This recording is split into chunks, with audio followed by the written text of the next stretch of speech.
নমস্কাৰ, শিখামণি আছাম চেনেলটিলৈ আপোনালোক সকলোকে স্বাগতম জনাইছোঁ। আজি আপোনালোকৰ লগত শ্বেয়াৰ কৰিম ঘৰতে কেনেকৈ গাখীৰৰ চাবোন প্ৰস্তুত কৰিব। আজিকালি দেখিবলৈ পাওঁ সকলোৱে চাবোন বনায় আৰু বহুতে চাবোনৰ ব্যৱসায় কৰিব লৈছে। আপোনালোকেও যদি চাবোনৰ ব্যৱসায় কৰিব বিচাৰে খুব সহজতে চাবোন প্ৰস্তুত কৰি টকা উপাৰ্জন কৰিব পাৰে। এই যি টুকুৰা চাবোন দেখিছে, প্ৰথমতে আপোনালোকে চাই ল'ব পাৰে ইমান ধুনীয়াকৈ ফেন ওলাইছে।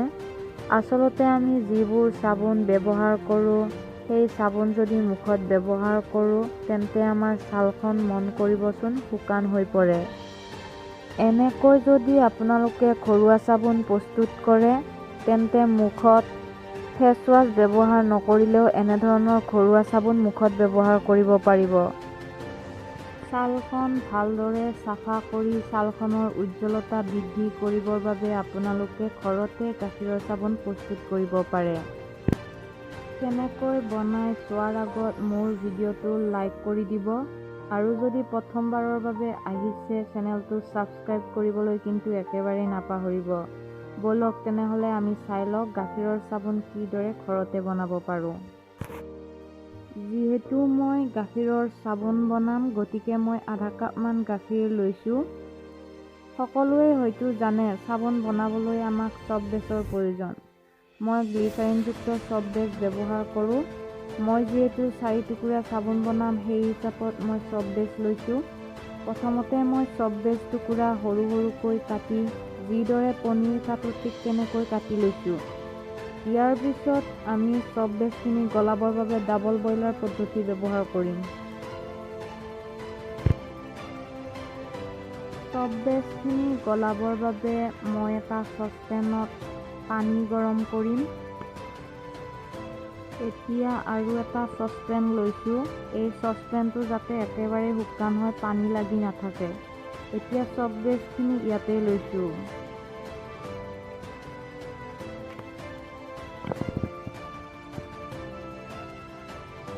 এতিয়া পানীখিনি অলপ উতল আহিব ধৰোঁতেই মই এই চফ বেছ ভৰোৱা চচপেনটো পানী পাত্ৰটোৰ ওপৰত ৰাখিম যাতে চফ বেছখিনি ভালদৰে গলি যায়। এতিয়া মই এখন চামুচৰ সহায়ত চফ বেছখিনি গলি যোৱালৈ লৰাই থাকিম।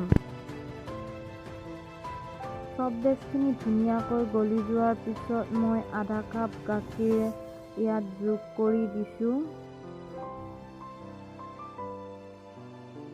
তাৰপিছত চফ বেছখিনিৰ লগত গাখীৰখিনি ভালদৰে মিহলি হ'বলৈ মই 1 মিনিটমান আকৌ উতল আহিবলৈ দিছোঁ।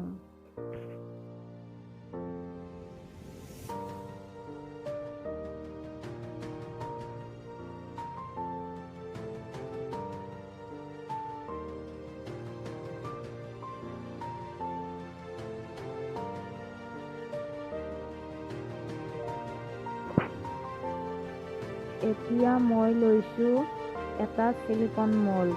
এনেকুৱা প্লাষ্টিক গিলাচতো চাবোন প্ৰস্তুত কৰিব পাৰে।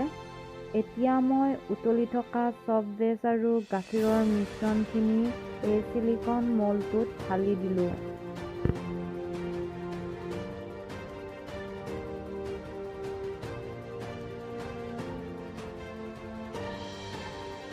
এতিয়া ফেনখিনি আঁতৰাবলৈ মন থাকিলে এনেকৈ চামুচৰ সহায়ত আঁতৰালেই হ'ল। ফেনখিনি থাকিলেও কোনো কথা নাই। এইখিনি এতিয়া আমি ৰ'ব লাগিব। চাওঁচোন কিমান টাইম ৰ'ব লাগে আজি আপোনালোকক সঠিক টাইমটো কৈ দিম ভালদৰে। আৰু মই কোনো ফ্ৰিজত ৰখা নাই। এতিয়া 35 মিনিট পিছত চাওকচোন কিমান ধুনীয়া টান হৈছে।